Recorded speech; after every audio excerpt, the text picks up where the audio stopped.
नमस्कार दोस्तों, एक बार फिर से आप सभी का स्वागत करते हैं। मैं Yogesh Raj Purohit, international export import business trainer. Export और इंपोर्ट बिजनेस में आज बात होने वाली है बिल ऑफ लेडिंग क्या होता है और बिल ऑफ लेडिंग का क्या यूज़ होता है एक्सपोर्ट बिजनेस के अंदर। अगर आप नए एक्सपोर्टर हो तो ये वीडियो आपके लिए काफ़ी महत्वपूर्ण हो सकता है, और अगर आप हमारे चैनल पर नए हो तो चैनल को सब्सक्राइब करना ना भूलें और बेल आइकन ज़रूर दबाइए। बात करने वाले बिल ऑफ लेडिंग के बारे में। बिल ऑफ लेडिंग होता क्या है? देखिए, कोई भी export shipment bill of lading के बिना अधूरा है, क्योंकि इसके बिना कोई भी इंपोर्टर अपना गुड्स, अपना कंटेनर, अपना कार्गो नहीं छोड़ा सकता। तो बिल ऑफ लेडिंग सबसे महत्वपूर्ण होता है। तो जानते हैं कि क्या होता है बिल ऑफ लेडिंग।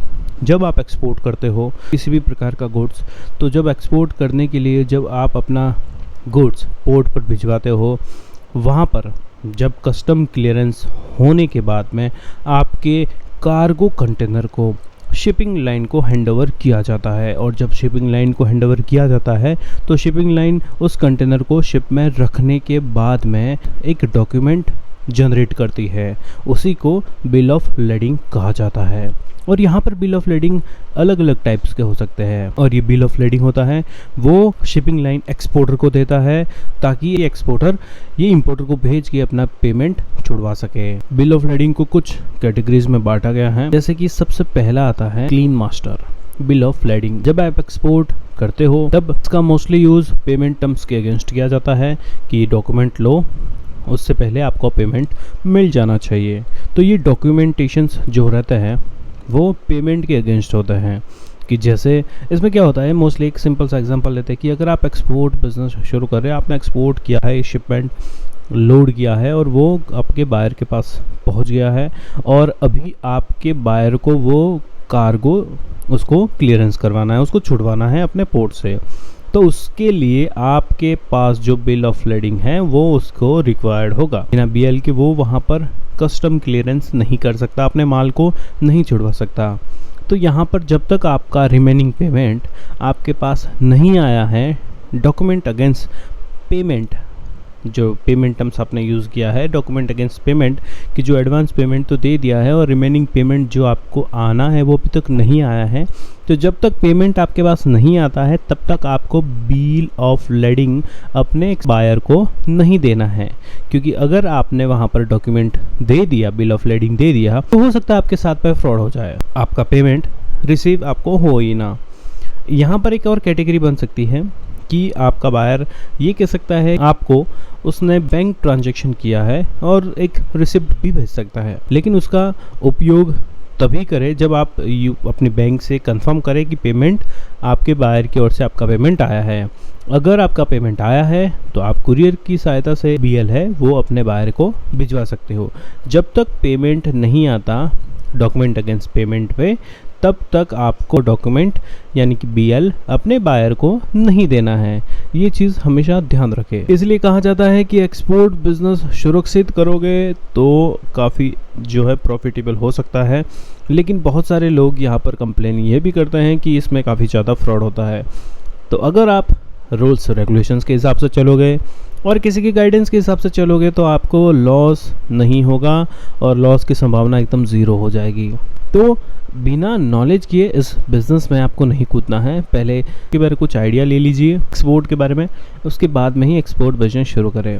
और संपूर्ण जानकारी के बाद में अगर एक्सपोर्ट बिजनेस किया जाएगा तो लॉस की संभावना बिल्कुल ख़त्म हो जाएगी, क्योंकि ये बिज़नेस ऐसा है कि उसमें जानकारी होना बहुत ही ज़रूरी होता है। दूसरा जो बीएल है वो है टैक्स रिलीज़।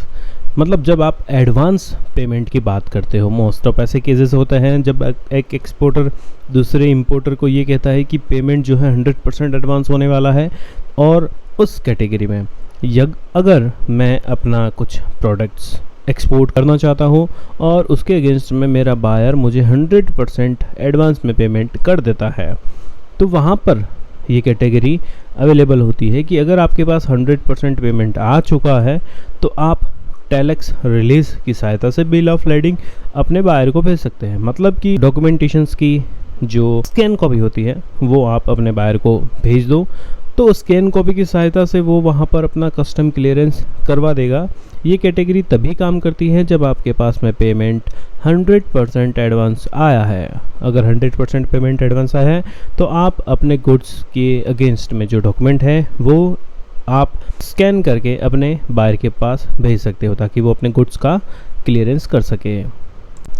अब यहाँ पर एक कैटेगरी आती है कि अगर आप LCL कंटेनर की सहायता से इतना एक्सपोर्ट बिजनेस शुरू करना चाहते हो, मतलब LCL मतलब लेस देन कंटेनर लोड, मतलब मेरे पास में 10-15 बॉक्सेस है, उसमें गुड्स भरा हुआ है और उसको मुझे एक्सपोर्ट करना है। तो मेरा गुड्स जितनी जगह घेरेगा पहले ही तो उतना ही मुझे कार्गो का पेमेंट करना पड़ेगा।